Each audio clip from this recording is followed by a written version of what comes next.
Misteri Mayat di Pondok Indah Graha bagian 1.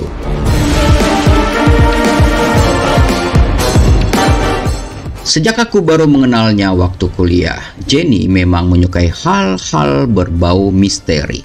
Novel detektif, cerita horor, pembunuhan, teka-teki, penunjuk, dan memecahkan masalah adalah kesehariannya.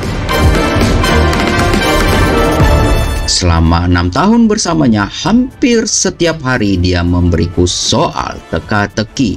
Dan tiap minggu saat bersamaku, dia tidak pernah absen membeli buku cerita misteri dan buku detektif. Maka tidak kaget jika di kamarnya bertumpuk novel-novel semacam itu. Aku pun akhirnya menyukai buku-buku yang ia baca. Karena setiap aku berkunjung, pasti buku-buku itulah yang menjadi sajianku.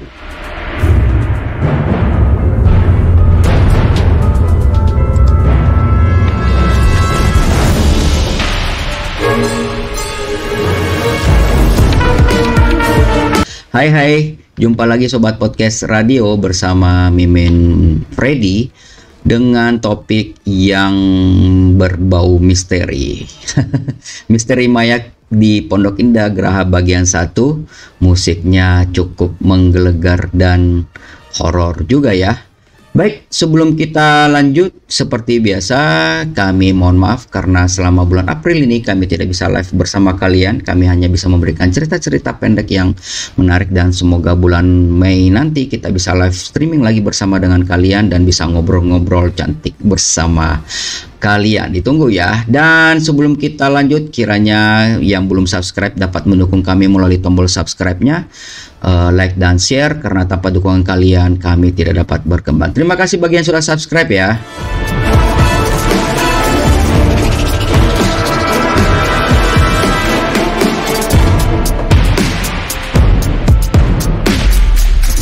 Di waktu senggang aku kadang mengajaknya nonton. Tidak sulit ditebak film-film apa yang ditonton oleh kami berdua. Jika bukan horor, misteri, pasti tentang detektif seperti genre crime dan thriller. Memang aku mengakui bakatnya di bidang forensik cukuplah menonjol. Daya ingatnya yang kuat serta kemampuan analisisnya yang mumpuni.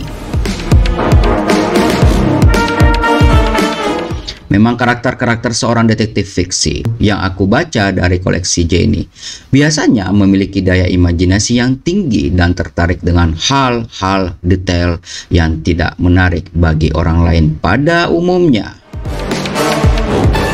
Jenny juga memiliki karakter tersebut. Aku pun sempat dibuat kesal karena dia selalu memperhatikan penampilanku. Parfum yang aku pakai, sepatu, kera baju, bahkan sampai footstep motorku pun tak luput dari perhatiannya. Setelah belajar banyak hal dari kakakku, akhirnya ia diterima sebagai detektif polisi. Aku pun turut senang, walaupun sedikit khawatir dengan resiko pekerjaannya. Sudah seminggu aku tidak bertemu dengan Jenny sejak dia diterima sebagai reserse di Surabaya. Kadang aku merasa rindu dengan tingkahnya yang konyol, polos, dan lucu.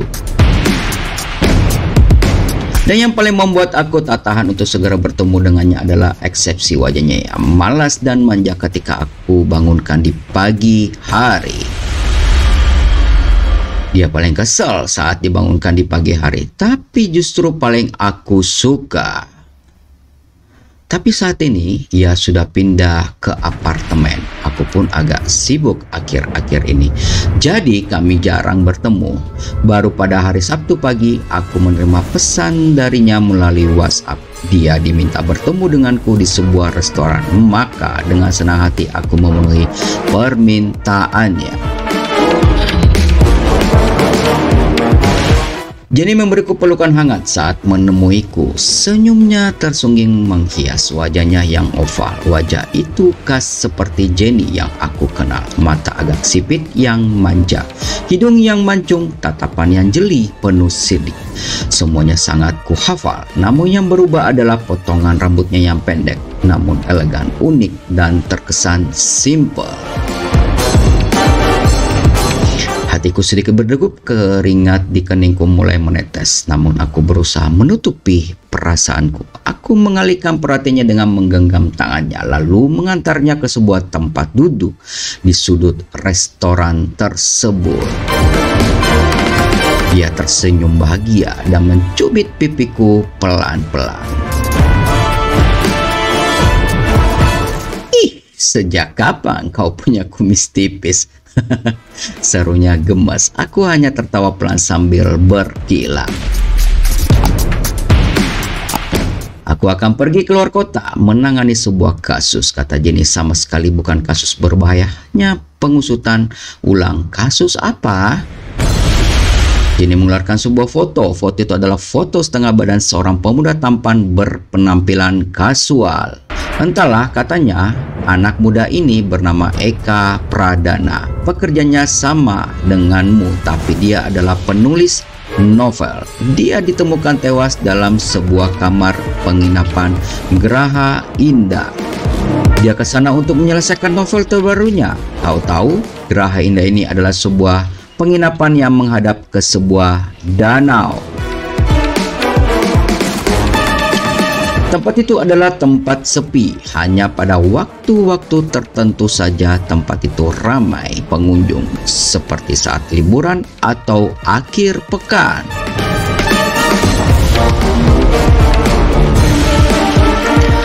Geraha Indah ini tidak seperti hotel atau penginapan pada umumnya. Ia berupa pondok-pondok kecil yang terpisah satu sama lain.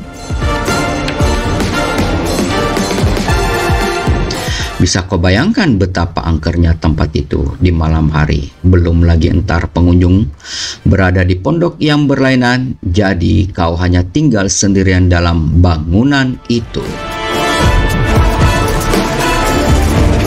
Sedangkan bangunan itu terdiri dari satu kamar tidur, kamar mandi, dapur, dan ruang tamu. Walaupun ada beberapa tipe yang menyediakan 2 kamar, sedangkan resepsionisnya sendiri bertempat di pondok paling khusus dekat dengan jalan raya. Walaupun disebut jalan raya, tidak seperti jalan raya di sini karena tempat itu adalah daerah perbukitan yang tiap hari hanya beberapa kendaraan saja yang lewat dan memang sangat sepi. Nah, Eka ini adalah anak kedua dari pasangan Cahyo Pradana, seorang pimpinan perusahaan Agra Mitra yang dulu bergerak di bidang properti, dan istrinya Marni Hardap, seorang distributor baju-baju remaja daerah timur Surabaya hingga Jember. Kakaknya Hendra Pradana adalah seorang karyawan swasta dan menjalankan beberapa bisnis.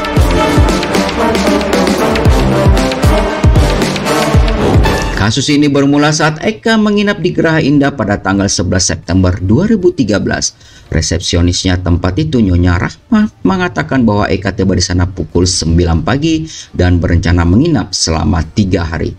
Ia menyewa pondok nomor 13. Agus dan temannya Resa, petugas kebersihan tempat itu, tiap pagi bertugas membersihkan pondok Geraha Indah tersebut.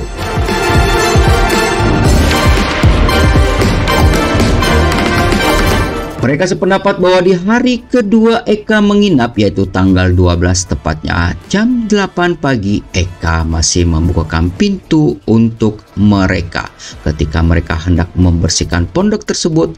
Namun keesokan harinya tanggal 13, Agus hendak melakukan tugasnya, tapi tidak ada siapapun yang membukakan pintu itu.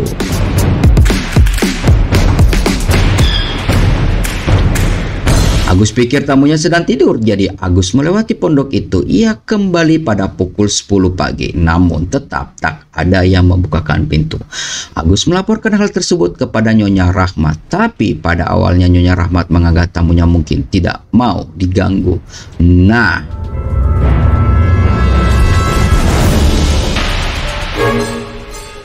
malam hari itu Nyonya Rahmat curiga karena lampu pondok tersebut tetap dalam keadaan mati. Jadi dia bersama Agus memeriksa dan memencet bel pintu depannya berkali-kali. Karena tidak ada jawaban, maka Nyonya Rahmat membuka pintu pondok tersebut dengan kunci cadangan dan menemukan Eka terlentang tak bernyawa di lantai dapurnya. Ia lalu menghubungi nomor darurat.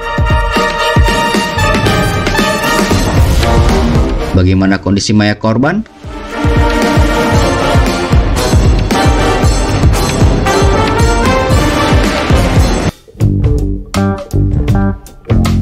Yup.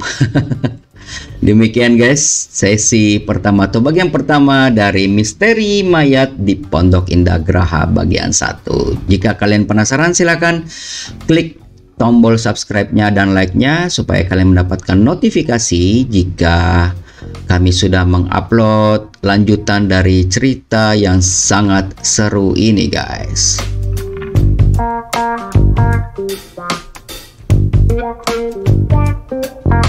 Baik, kita sebelum masuk ke berikutnya, kami seperti biasa akan bagi-bagi pulsa gratis.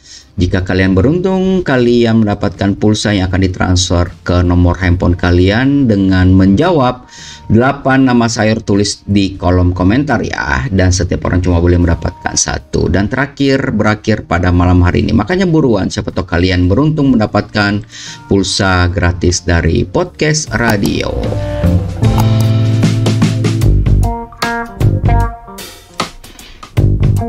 Kami sangat membutuhkan dukungan support kalian guys. Dengan untuk peningkatan dan perkembangan channel ini dengan mengklik tombol subscribe-nya. Jangan lupa juga memberikan komentar di deskripsi itu melengkapi kami. Terima kasih bagi yang sudah subscribe ya, dan yang sudah mendengarkan kami. Dan perlu kalian ketahui bahwa podcast ini sebenarnya selalu setiap hari siaran live dari Senin sampai Jumat pukul 19.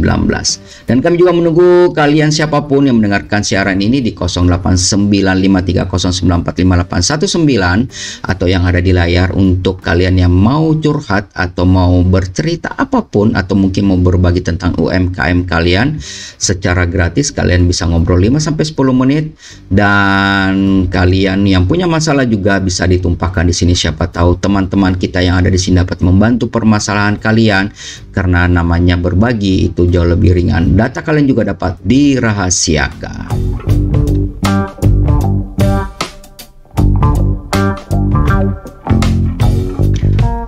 Baik, akhir kata Mimin Freddy mohon pamit. Mohon maaf jika ada salah-salah kata, koreksi dan idenya silahkan tulis di kolom di bawah ya untuk kemajuan channel podcast ini. Tetap jaga kesehatan kalian dan gunakan masker. Jika ingin keluar, cuci tangan, istirahat yang cukup, olahraga ringan untuk menjaga stamina dan imunitas kalian. God bless you all.